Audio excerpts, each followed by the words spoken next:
चलिए दोस्तों, स्वागत है आप सभी का वर्ल्ड अफेयर्स चैनल पर। स्टार्ट करते हैं अपने आज के करंट अफेयर डेली बेसिस पे। यहाँ पर आप पढ़ सकते हैं quick point, organisation, special day, MCQ day, news of the day and PYQs. आप मेरा टेलीग्राम चैनल ज्वाइन करें, अमन सर वाईफाई स्टडी, थोड़ा आप डेली इस क्लास को 6 AM पर देख सकें और आपको पीडीएफ अवेलेबल हो सके। चलिए आज के दिन की शुरुआत, सेंटर हाल फिलहाल में कॉमरेड कर चुका है बर्थ एनिवर्सरी राजा राममोहन रॉय जी की। ये कौन सी बर्थ एनिवर्सरी? तो आंसर है इस क्वेश्चन का 250th बर्थ एनिवर्सरी। आज़ादी के अमृत महोत्सव के अंतर्गत जो है मिनिस्ट्री ऑफ कल्चर जो है इनके द्वारा 250वां बर्थ एनिवर्सरी राजा राममोहन रॉय जी का ऑब्जर्व किया गया। देखिए, modern man of India multi media presentation जो है इसमें राजा राममोहन जी की लाइफ से संबंधित दिया गया कि किस तरीके से उन्होंने सती प्रथाएं और इन सबको ख़त्म करने की बेजोड़ कोशिश की। डेवलपमेंट जो नॉर्थ ईस्टर्न रीजन है उसके हेड किशन रेड्डी जी, उसके अलावा जो कल्चर टूरिज्म मिनिस्टर भी हैं, और वेस्ट बंगाल गवर्नर जगदीप धनखड़ जी, ये सब जो है इस सेरेमनी में अवेलेबल थे। इनॉग्रल सेरेमनी जो है राजा राममोहन रॉय जी की राजा राममोहन रॉय लाइब्रेरी फाउंडेशन है सॉल्ट लेक कोलकाता में, वहाँ पे ही ऑर्गेनाइज किया गया। साइंस सिटी ऑडिटोरियम है कोलकाता में। तो इन सब जगह पे लोकेशन पे ऑर्गेनाइज किया गया, सेमिनार क्यूज रखे गए। ठीक है, let's see the next question. देखिए, विजय शेखर शर्मा जो हैं आप दोबारा रीअपॉइंट किए गए MD and C of Paytm till December 2027। तो इससे पहले इनके ऊपर विवाद भी था, लेकिन हाँ अब जो है कमेटी के द्वारा विजय शेखर शर्मा जी को as a MD and C of Paytm जो है दोबारा बना दिया गया। 18 दिसंबर 2027 तक ये रहने वाले हैं, तो ये अनाउंसमेंट किया गया है। उसके अलावा इवन सीएफओ मधुर देओरई जो है इनको भी 19 मई 2027 तक एज अ सीएफओ जो है री अपॉइंट किया गया है। उसके अलावा जो डिजिटल फाइनेंशियल सर्विसेज फर्म जो है 197 communication which operates under Paytm brand, तो उनके द्वारा कहा गया है कि जो इनका कंसोलिडेटेड लॉस हुआ है उस सबको ये हैंडल कर लेंगे। अभी पेटीएम जो है प्रॉफिट इम्प्रूव पे चल रहा है, 35% रिवेन्यू हुआ है फ्रॉम द लास्ट, अगर देखा जाए 21% जो था। तो ये कुछ चेंजेस है और प्राइस शेयर भी जो है इनका चेंज हो चुका है। रिसेंटली टीएसएलए जो है इन्होंने हाल फिलहाल में कितनी जो है बुक्स जो रूरल लाइब्रेरी हैं कितनी हैं जिनको ये बुक्स रिप्रेजेंट करी हैं, तो बुक जो रूरल लाइब्रेरीज हैं वो कितनी हैं? इन टोटल 20 हैं। ये एक तरीके से नोबल कोज है कि जो एग्ज़ाम दे रहे हैं बच्चे आजकल, कैंडिडेट्स अगर देखा जाए तेलंगाना में, तो उनके पास बुक्स का सोर्स अच्छा अवेलेबल नहीं है लाइब्रेरी में जिसमें ये पढ़ रहे हैं। तो क्या किया गया है कि जो तेलंगाना लाइब्रेरी एसोसिएशन है इन्होंने ये बुक प्रेजेंटेशन इवेंट ऑर्गेनाइज़ किया। बुक प्रेजेंटेशन में जो है 20 रूरल लाइब्रेरीज़ हैं इनको बुक्स जो है दी जाएंगी, इसका अराउंड अगर एक लाइब्रेरी पे देखा जाए तो 6000 का कॉस्ट जो है इनका बन रहा है। इसके लिए टीएसएलए ने जो क्या है इंडिविजुअल ऑर्गेनाइजेशन सभी को इनवाइट किया कि वो डोनेट करें अपनी जो बुक्स हैं जो कि इनके काम आ सकती हैं। तो ये इनविटेशन यूनियन मिनिस्टर जी किशन रेड्डी को भी था, तो इनके अकॉर्डिंग जो है डिस्ट्रीब्यूशन किया गया है ना। जो पब्लिक लाइब्रेरीज़ हैं उनमें बहुत ज़्यादा अनएम्प्लॉयड कैंडिडेट्स तैयारी कर रहे हैं इस समय, तो उनके पास बुक्स तो एटलीस्ट होनी चाहिए, है ना। तो ये अच्छा कोर्स है। देखिए, गवर्नमेंट ने कट किया है एक्साइज ड्यूटी और बहुत सारे बदलाव भी आ सकते हैं इससे।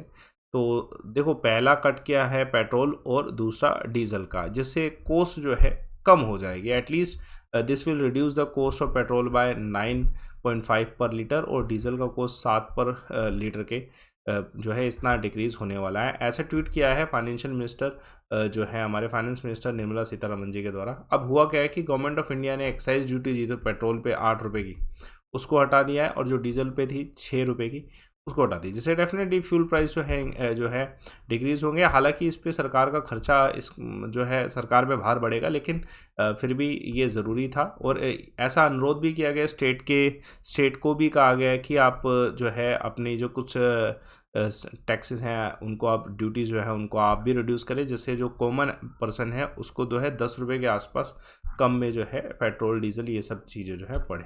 तो एक अच्छा इनिशिएटिव कह सकते हैं। देखिए, सेंटर जो है सब्सिडी प्रोवाइड करा रहा है कितने रुपए की पर गैस सिलेंडर, जो प्रधानमंत्री उज्ज्वल योजना बेनिफिशरीज हैं। तो ये भी एक अच्छा है कि 200 रुपये का पर गैस सिलेंडर का सब्सिडी जो है ये प्रोवाइड किया गया।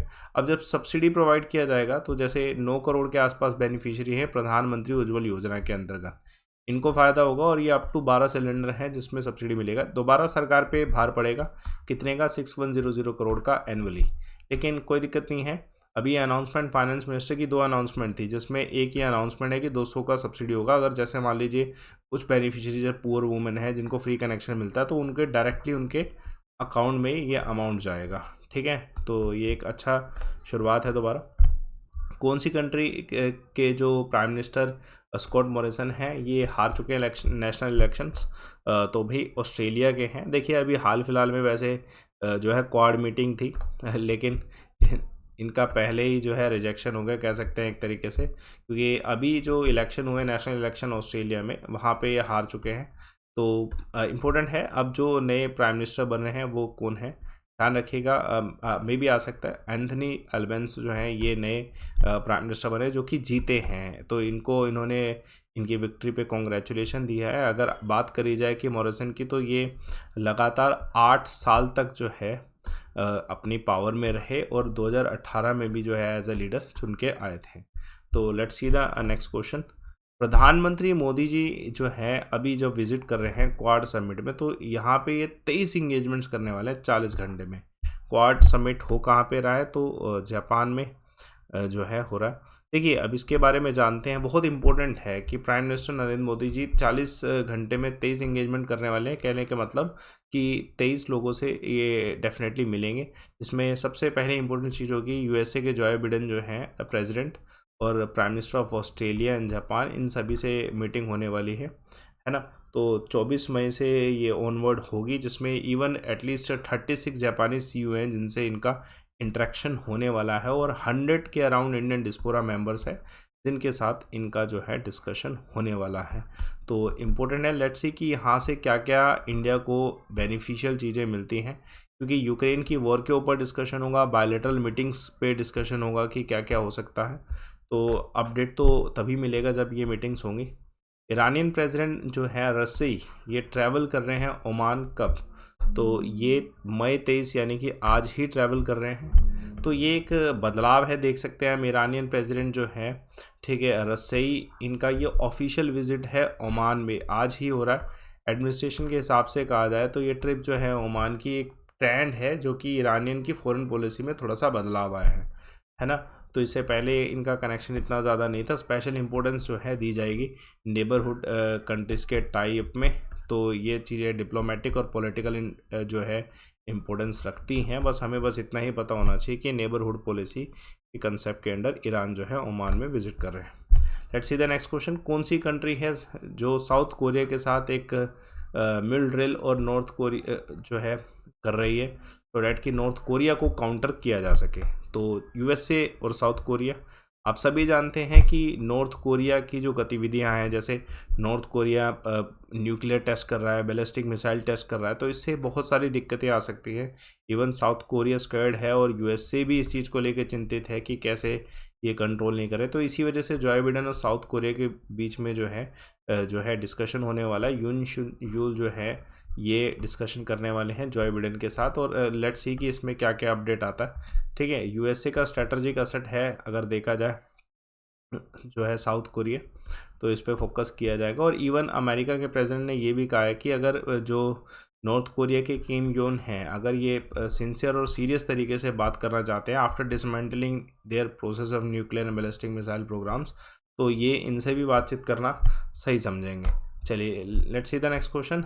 यह दिक्कत की बात है। देखिए देखिए जो चाइना है, चाइना में क्या हो रहा है कि फोर्सफुली कितने ऐसे कोविड नेगेटिव पीपल थे जिनको क्वारंटाइन किया गया।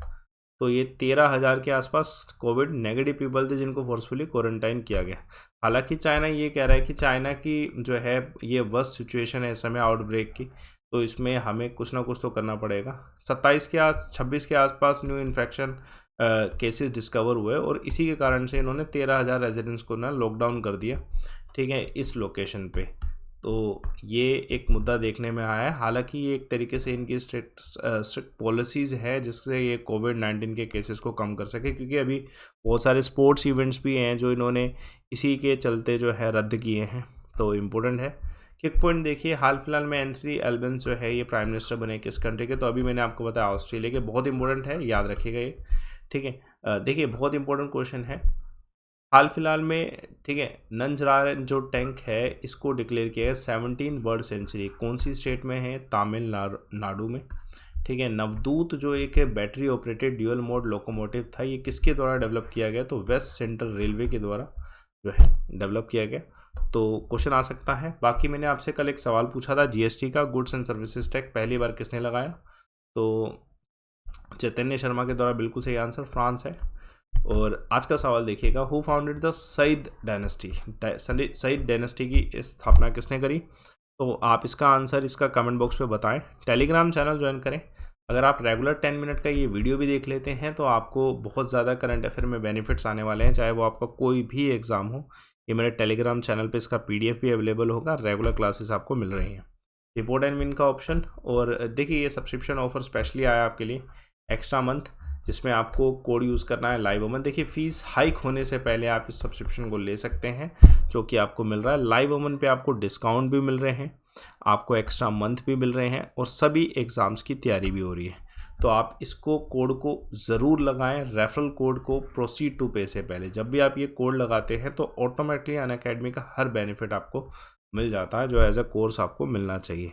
तो लाइव ओमन कोड यूज़ करिए, सेशन को लाइक करिए, शेयर करिए, चैनल को सब्सक्राइब करिए। Thanks a lot for watching.